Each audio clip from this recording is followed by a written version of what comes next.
Temptation exists all around us, but I think we can safely say in the rodeo community, there is a lot of opportunity to be led toward sin.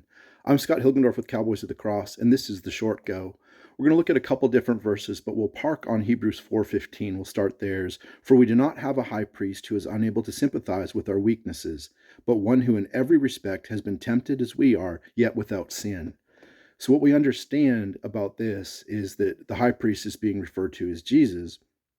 And we understand that he is perfect without sin. But he also, like us, has faced temptation.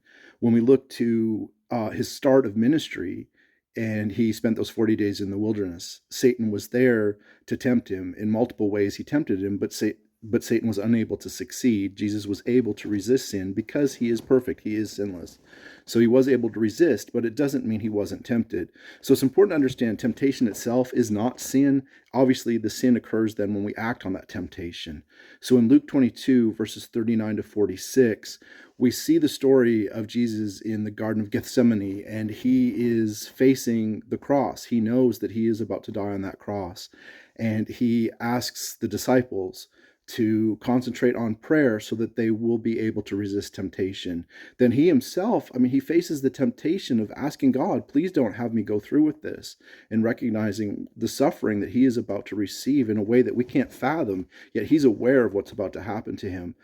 But then he receives the strength of an angel to move on and proceed with what it is that he needs to do. And then again, after he finds the disciples sleeping, he tells them, pray against temptation. And we know from 1 Thessalonians 5:17 to 18, we've talked about this before. One of the things Paul teaches us there is to pray without ceasing. And what we understand that to mean is to have a spirit of prayer, to always be ready to pray. So when we face temptation, what Jesus is telling us and what these other verses are telling us then is that prayer is our biggest way to combat that. Prayer is where we can ask God for the strength to resist the temptation. And one of the things that actually happens when we stop, if we're facing a moment of temptation, when we stop from acting on that and pray against it, we've given ourselves pause. We've taken a break from that temptation. We've focused ourselves on our relationship with God, our relationship with Jesus, and in asking for help. Oftentimes, just that act alone of turning it to prayer gives us what we need. That's where our strength then comes from to resist that temptation, because we've used the power that comes from prayer to give us the strength to resist it. So prayer is our biggest opportunity to be able to resist a temptation that faces us. So when we're tempted to sin, whether it's acting on lustful thoughts, whether it is, trying to move away from using weed, drinking alcohol, when it's all around us and the temptation there is to follow the crowd and do what they're doing. And it's hard then when there's those pressures on us.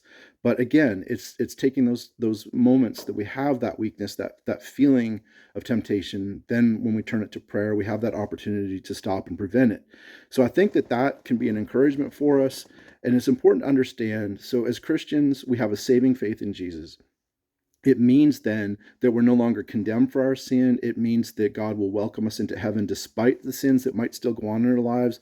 It's not a freedom to go out and live a sinful life however we want to live it, but it's a recognition that we're still sometimes going to fail. Where Jesus was perfect, we are not. So sometimes we will fall victim to that temptation. So it's important then that we don't let feelings of remorse and regret pile up and make us feel like we're unworthy and that we can't talk to God, that we can't pray.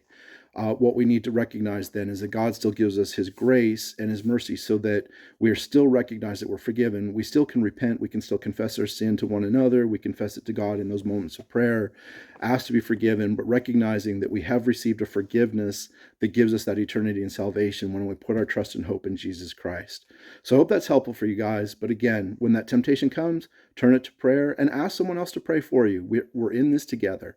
As always, cowboysofthecross.com, we have new teaching and devotions there every other Thursday to help you grow in your faith.